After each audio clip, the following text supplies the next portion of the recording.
I went to the first public GT-R challenge in 2010. There was not a lot of rules and everyone just hopping in their car doing run after run and trying to blow shit up. It was good fun. I haven't been since, and now there's people fighting over getting in. There's there's requirements. There's pressure. It's a worldwide audience, and yeah, really glad to be part of it again. Lately, in the last couple of months leading up to CUDA, my phone and email has been running off the hook with coil kits and trigger kits, and I'm amazed that there's still people building engines today. We're 2 days out. It's been absolutely crazy. So the audience is worldwide. As I said, it's massive, and the reason I got behind it is because I made the decision earlier last year to get very serious with platinum. It's only ever been a hobby business. I was doing braces and been doing them for about 10 years.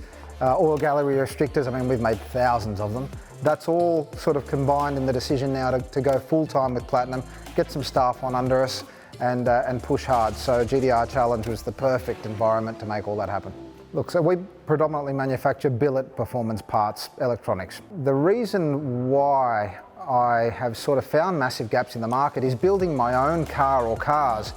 But in the interim, our engine cradle's holding some of the biggest cars together. There was a hole in the market, there was a requirement for it. It's also my hobby. I love GT-Rs, I'm very passionate about it, happy to give everyone advice. Is there a gap for a whole heap more product? No, we're R&Ding, probably developing 30, 50 products at the moment. I've got 2 designers full time.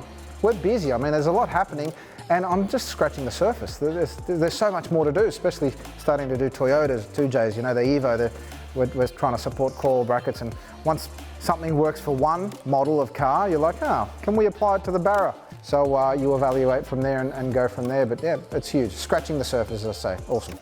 R33 coil's just a new coil into an older R32, 33. I mean, the igniter deletes, the technology's there. They've come so far. I was running a CDI before that setup with split fires, still blowing spark out at 37 pounds. So I started looking around for a better solution.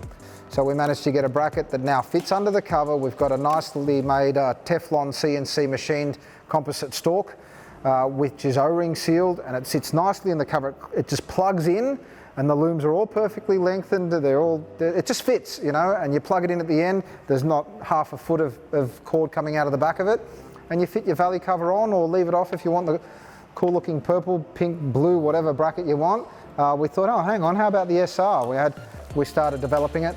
Same thing with that, undercover coil kit, and that's gone and led on to the 2J Supra, the 1J.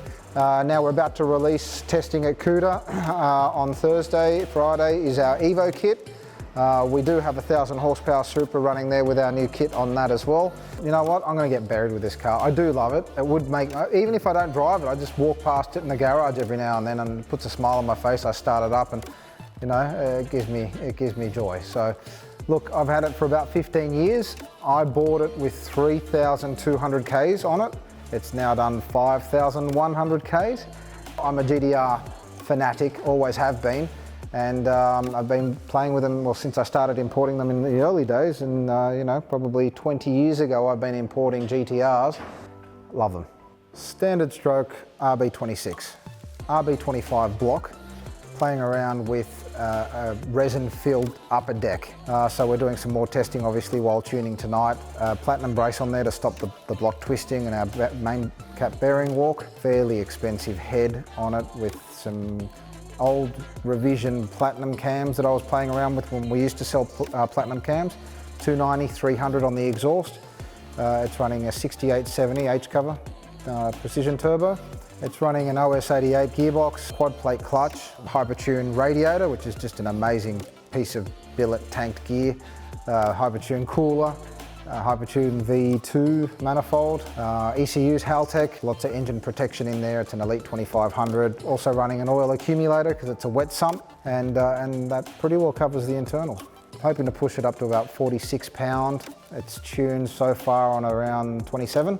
It's making 700 horsepower, so we're hoping it'll see 1,000 horses. We've got a bit of nitrous to play with. I've got a new revision cradle in there that we're testing. I'm testing the trigger kit, testing the coil kit. I want to get it all as hot as I possibly can, and then pull it all down after the event and see how it all went. It's the only real way to know.